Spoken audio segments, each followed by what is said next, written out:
রামনারায়ণ রাম। নামে কি আসে যায় সমগ্র করাচাবুক সংকলন অবলম্বনে এই করাচাবুকটি পাঠ করছি। প্রশ্নকারী বলছেন, আপনি যে বেদের কমিউনিজম দেশে আনতে চান তার সঙ্গে এখানকার কমিউনিজম এর পার্থক্য কি? উত্তরে ঠাকুর বলছেন, বেদের সাম্যবাদটি কি সেটা জানার আগে বেদটি কি সেটা আগে তোমাদের জেনে নেওয়া দরকার। বেদ একটি শাস্ত্র যার মূল কথা হলো জ্ঞান। তার আদি রচয়িতা খুঁজে পাওয়া যায় না। বেদ হলো সম্পূর্ণ প্রকৃতি দত্ত। বেদ অর্থাৎ জ্ঞানী হলো সমাজের ভিত্তি। তার প্রথম কথাই হলো সংস্কার বিমুক্তি।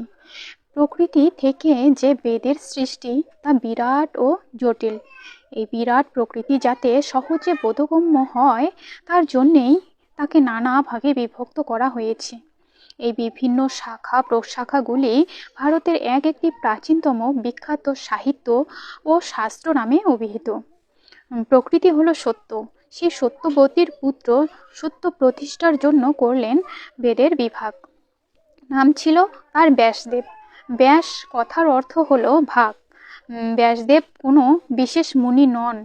প্রকৃতিদত্ত সত্যের নানা রূপকে নানাভাবে বুঝবার জন্য, প্রকৃতির প্রকৃত অবস্থাকে সহজে বোধে আনার জন্য এবং জীব জগতের কল্যাণের জন্য বিভিন্ন মুনি ঋষিদের চিন্তাধারাকে এক একটি বিভাগে প্রকাশ করা হয়েছে। তাই এর সংগ্রহকে বলা হয়েছে ব্যাসদেব। অনেকেই নিজেদের স্বার্থসিদ্ধির জন্য নানা রকম ফন্দি ফিকিরের আশ্রয় নিয়ে বেদের প্রকৃত অর্থকে বিকৃত করে সমাজকে বিভ্রান্ত করেছে। এর মূলে ছিল কর্তৃত্ব লাভের ইচ্ছা। স্বার্থান্বেষীদের এই কর্তৃত্ব লাভের ইচ্ছাই বেদের সাম্যবাদের মধ্যে এনে দিল বেসুর ও অসমতার সুর, এবং সেটাই প্রচারিত হলো দেশময়। কতকগুলো স্বার্থান্বেষীর প্রচারণায় শাস্ত্রের যে বিকৃত অর্থ হয়েছে তারই ফলে আজ দেশ কোথায় নেমে এসেছে। সাম্যবাদের চিন্তাধারায় দেশ ও দেশবাসী কোথায় আজ এগিয়ে চলবে তা না হয়ে আজ দেশের সর্বদিকে হলো ভেদাভেদ, উচ্ছৃঙ্খলতা আর চরম অভাব। প্রকৃতির সমবন্টন রক্ষণ পালনের যে নীতি তারই সুর নিয়েই হলো বেদ।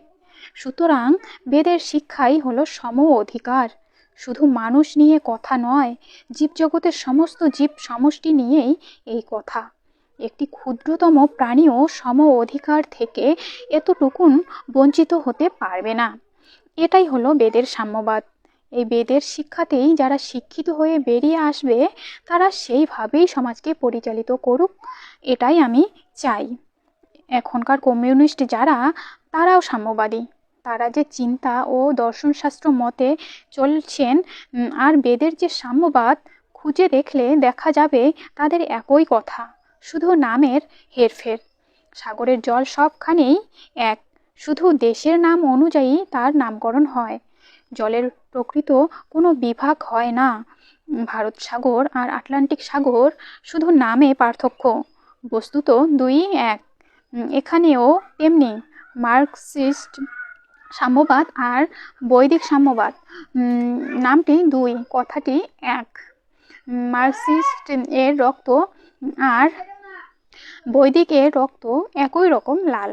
সম অধিকারের নীতিতে যারা দাঁড়িয়ে আছে, নামের দিক থেকে তাদের পার্থক্য যাই থাক, নীতির দিক থেকে তারা এক।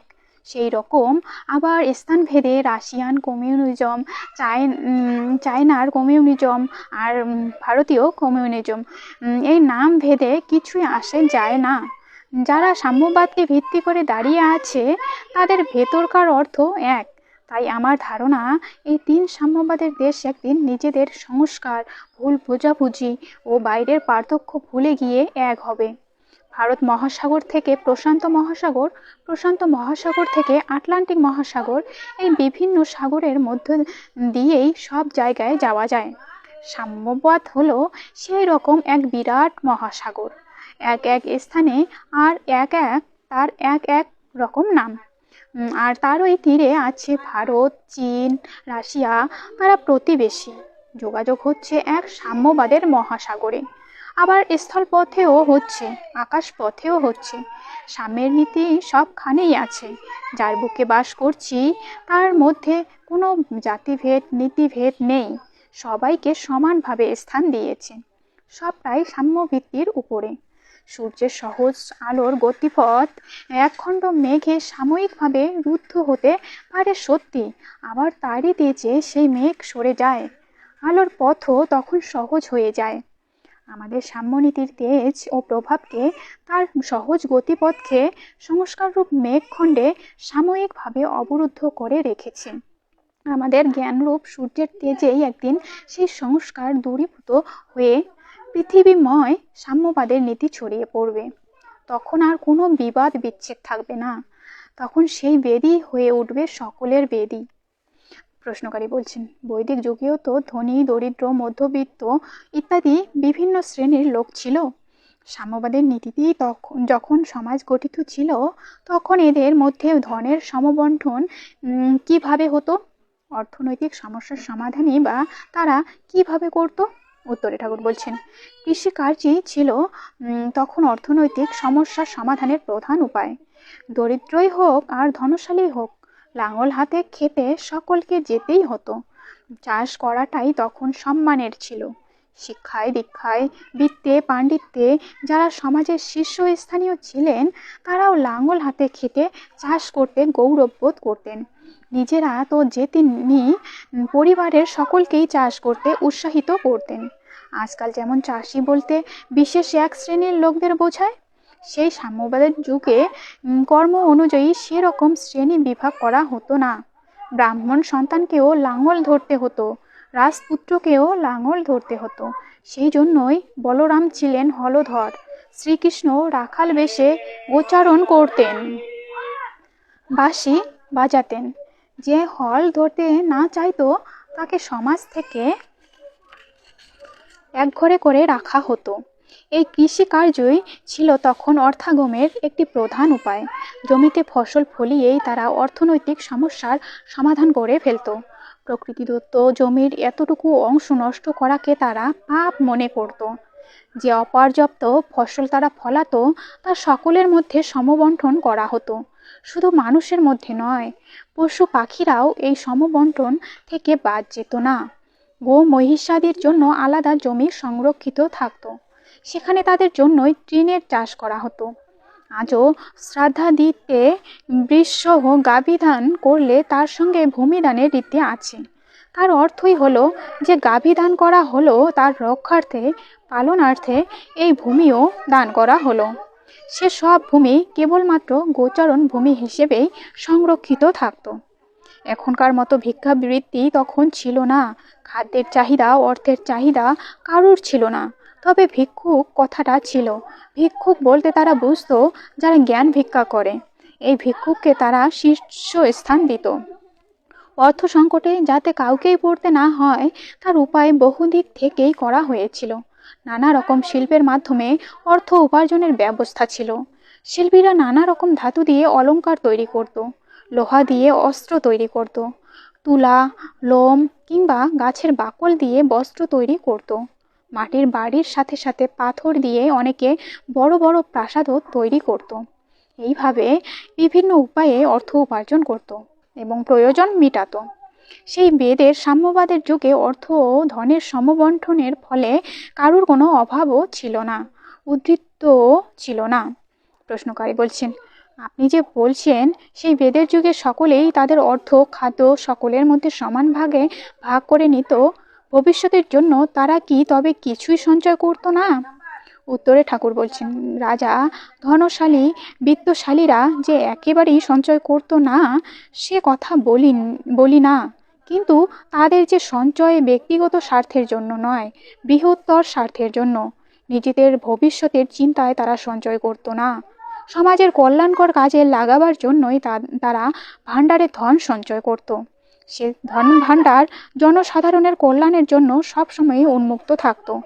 অভাবও যে একেবারেই ছিল না তা নয়, কিন্তু যখনই তারা অভাবের মধ্যে পড়েছে তখনই তারা কোনো রকম দ্বিধা না করে রাজদ্বারে এসে দাঁড়িয়েছে। রাজাও দ্বিধা না করে মুক্ত হস্তে তাদের দান করেছে। এইভাবেই সঞ্চিত ধন সমবন্টিত হয়েছে। এখনকার মতো পুঁজিবাদীদের তখনও সকলে ঘৃণা করত। এক শ্রেণীর ব্যবসায়ী ছিল যারা শুধু আপন আপন স্বার্থেই ধন সঞ্চয় করে রাখত। তারা ছিল স্বার্থান্বেষী, তাই তাদের ধনকে বলা হয়েছে বিফল ধন, অর্থাৎ যে ধন পরের উপকারে লাগে না। তারা সঞ্চিত ধনকে কখনোই সমাজ কল্যাণে ব্যয় করত না বলে তাদের ধনকে যেমন বিফল ধন বলা হয়েছে, তেমনি তাদেরও সমাজের কাছে ঘৃণ্য বলে উল্লেখ করা হয়েছে।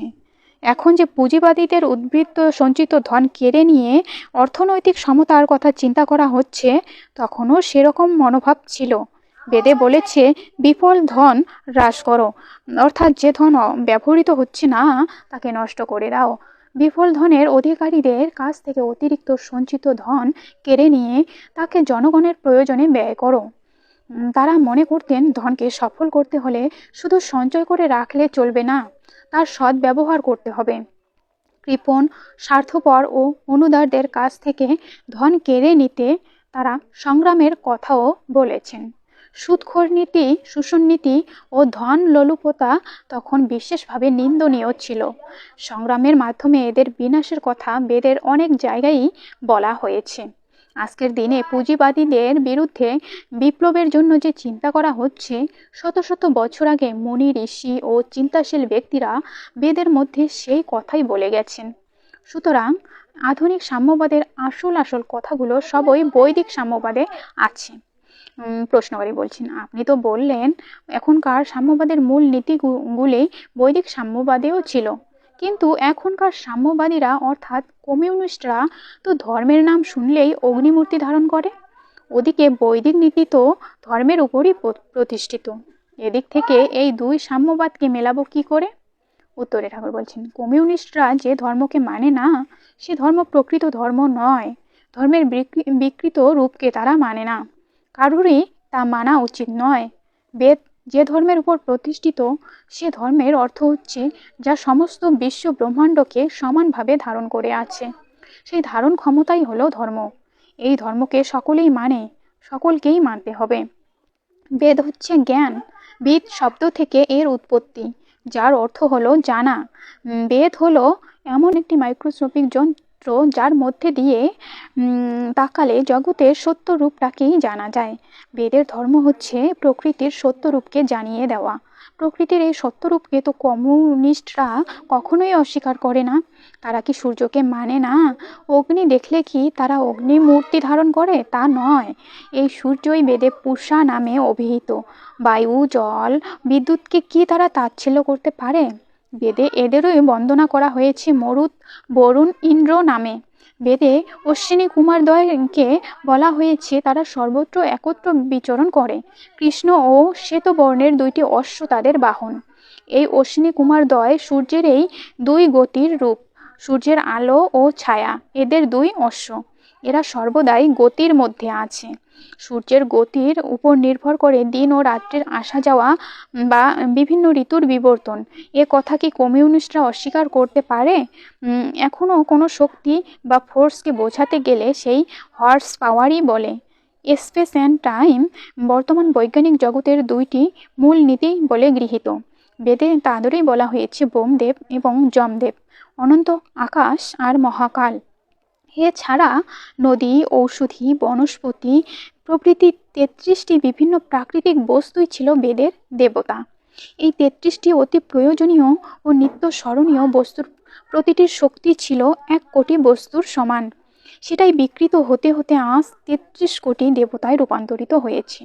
সুতরাং সেই বিকৃত রূপকে যদি কেউ মানতে না চায় তবে তো দোষের কিছু নেই। বেদের সমস্ত কিছুই বিজ্ঞান ভিত্তিক। একদল স্বার্থান্বেষী নিজেদের স্বার্থ সিদ্ধির জন্য বেদের প্রকৃত ধর্মকে একটি মন গড়া কাল্পনিক অর্থ দিয়ে বিকৃত করে তুলেছে। ধর্মকে জানার বস্তু থেকে টেনে এনে ভয়ের বস্তু করে তুলেছে।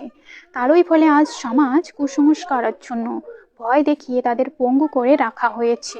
তথাকথিত সাধু সন্ন্যাসী মহন্তরা ধর্মের নামে একছত্র ব্যবসা চালিয়ে নিজেদের স্বার্থসিদ্ধি করে চলেছে। এইসব তথাকথিত ধর্মের দালালরা পুঁজিবাদী শোষণবাদীদেরই শ্রেণীভুক্ত, যারা ধর্মের প্রকৃত অর্থকে বিকৃত করে ধর্মের নামে এক বিভীষিকার সৃষ্টি করেছে। তারা সমাজের বন্ধু নয়। এদের প্রচারিত ধর্মকেই সাম্যবাদীরা মানতে চায় না।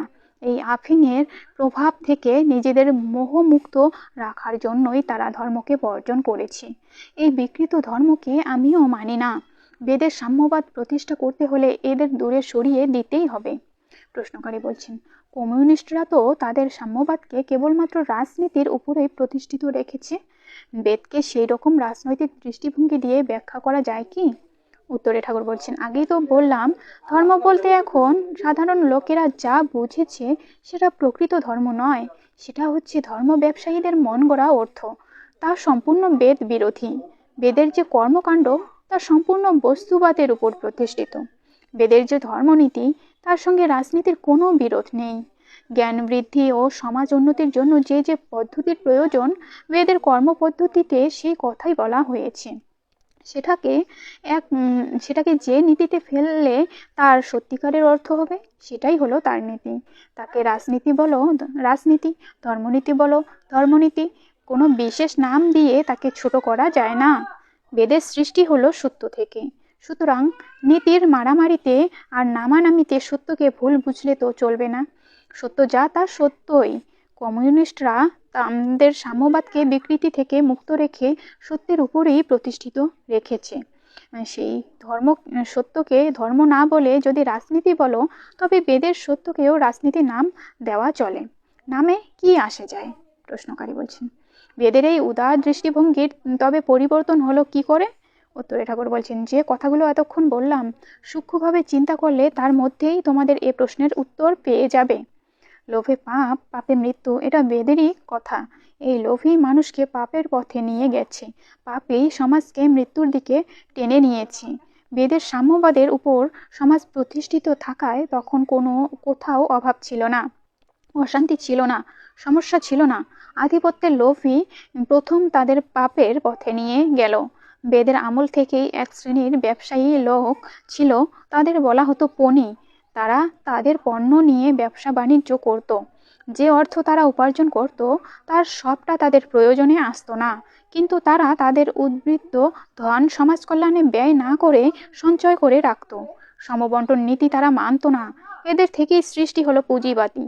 তারা নিজেদের স্বার্থ সিদ্ধির জন্য নানা রকম ছল, মিথ্যা ও কৌশলের আশ্রয় নিয়ে বেদের কথাকে অন্যরকম অর্থ করে সমাজকে বিভ্রান্ত করে তুলল। আর এক শ্রেণীর লোক ঋষিবাক্য ও তাদের চিন্তাধারাকে ইচ্ছা মতো রং চং দিয়ে মন গড়া অর্থ করে লোক ভুলিয়ে ব্যবসা শুরু করলো। এর মূলেও সেই আধিপত্যের লোভ। আজও আমাদের রাজনীতি, ধর্মনীতি, কর্তৃত্ব দোষে দুষ্ট। আধিপত্য লোভ আজও এখানে রয়ে গেছে এবং ক্রমশই একে বিকৃত করে তুলছে। কর্তৃত্বের লোভ, ব্যবসায়ী বুদ্ধি মানুষকে সৎ চিন্তা, সৎ নীতি থেকে চ্যুত করে দিচ্ছে।